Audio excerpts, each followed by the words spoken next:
Hello, everybody. It's Vampira here, and welcome to Vampirism Through the Ages. I finally got a name for it, which I'm really excited about. And for this video, I thought it would be really good, as for the second one, to discuss awakenings. Um, People are always curious, have I had an awakening yet? What happens? Maybe some feelings that you go through. The difference between born and later on being awakened, though to me there's not much of a difference. And just certain ideas you can get to help you figure out your own personal awakening story. So here we go. Awakenings is a vampiric term within the vampirism community that basically it states when you were born a vampire, whether that may be a sanguine, a psi vampire, saber tooth, whatever house you may have grown into, or whatever aspects of vampirism that you closely relate to. It's pretty much the same term throughout the entire thing. So, to make this a bit more understandable, I will describe my awakening. And it's really not much. I was born awakened, and I have known about vampires for as long as I could remember. It's the same with witches and witchcraft. I never had a name for it, but I knew it was there, and I knew it was prominent, and I knew it was something that I wanted myself to be. Now, because I am, and I identify with vampirism, what I meant by what I wanted to be is I would stay up all night and sit out my back door and wait for a shooting star so I could wish to become a vampire, like the myths and lores in Hollywood had pertained vampires to be. Obviously, we see how far that got me. But I had known about vampires my entire life. I knew they were out there. I knew who they were. I didn't have a name. I didn't have a term for it, but that's what I felt closely related to. That is what I associated myself with, even though when I was younger, I was also practicing Wiccan, so that's something that was also very prominent in my life at that time.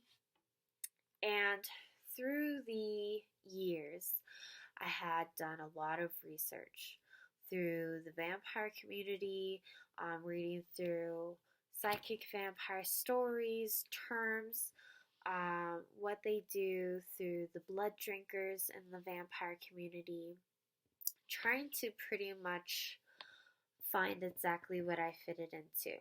Now, within the vampire community, you have to be 18 years or older to pretty much break into the public community. Of course, any age, you can find anything online. But to actually be a part of it, you had to be 18 years or older. So I spent my entire life looking through all of the houses that I could find that were available and had researched them from their leaders, how they were founded, what they did as far as were they psychic, were they blood drinkers, what they did as far as did they have a religious purpose, were they just there as a house.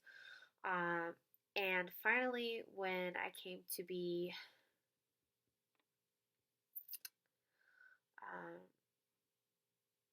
22, yes, 22. I had gotten in contact with Father Sebastian.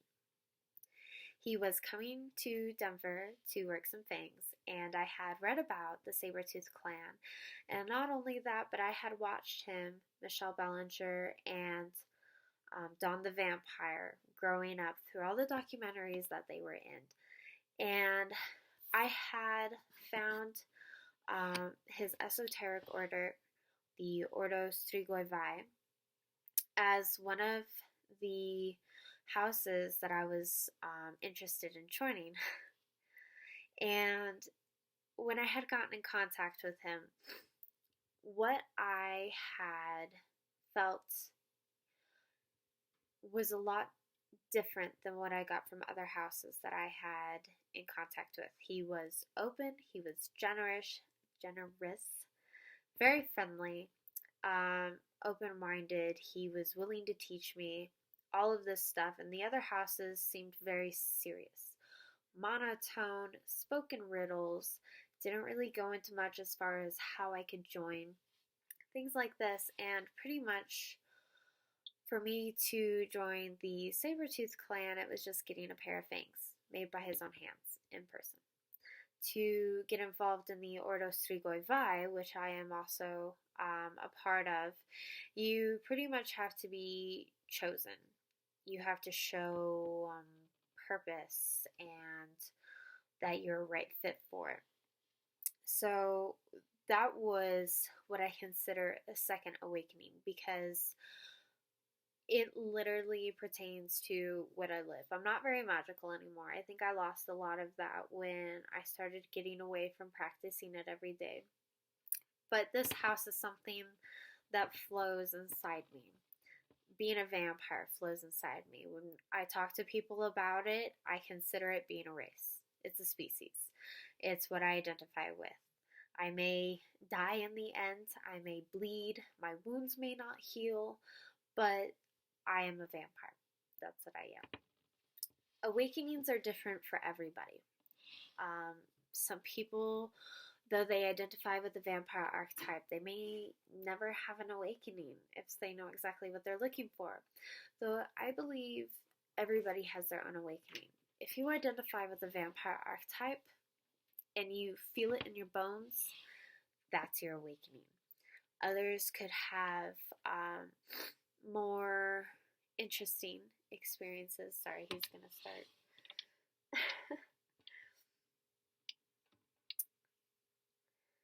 Alright, so others may have a bit more interesting experience with awakenings, like Michelle Belanger, who is a psychic vampire and the founder of the House Kefru, if I'm saying that correctly, which is located in Ohio.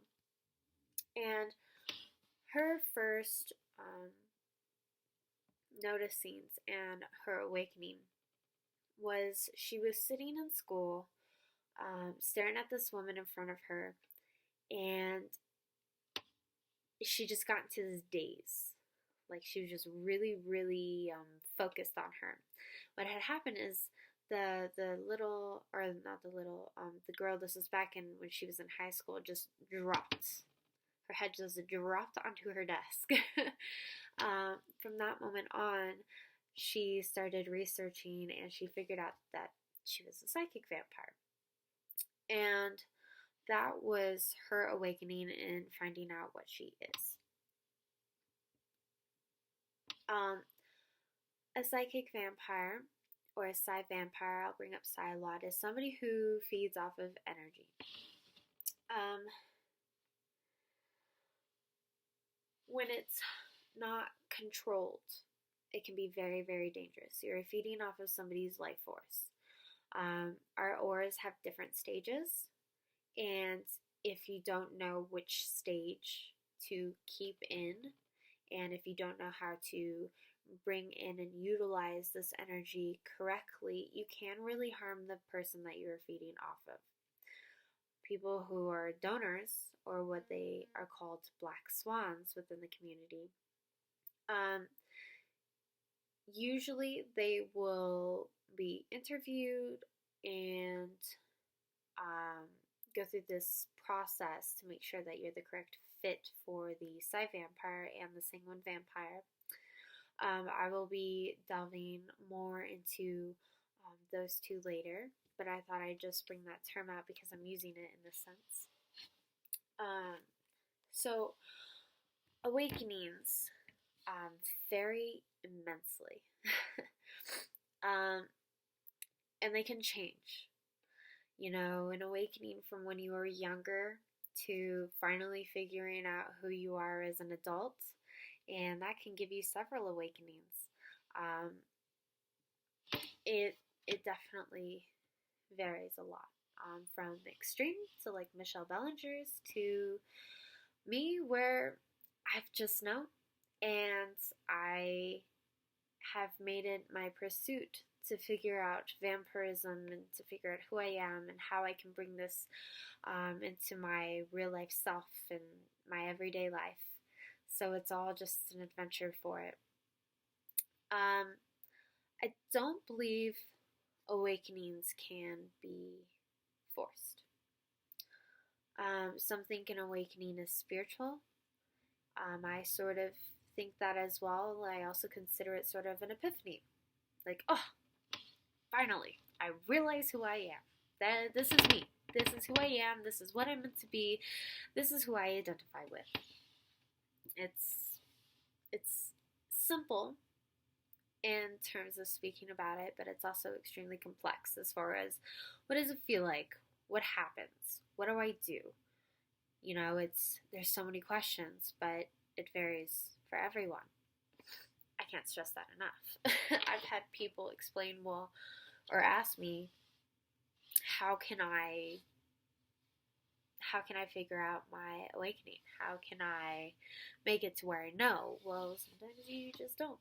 Sometimes it's just a decision. Other times it's being born. Other times you see it happen right in front of you. And within the community, it's definitely varies more in a distinct definition depending on which way you go. Different houses have different meanings, but it all just signifies the same thing. Awakening is a pretty simple topic. I'd love to hear about everybody's awakening story. If you'd like to say it on public, if they are really good, I would love to read off some of everybody's awakenings in a video, with permission, of course. I'd love to use a sober quit, if I'm saying that correctly, but it's like a nom de plume. Pretty much it's your vampire name. So I'd love to do that. And I will see you guys next week.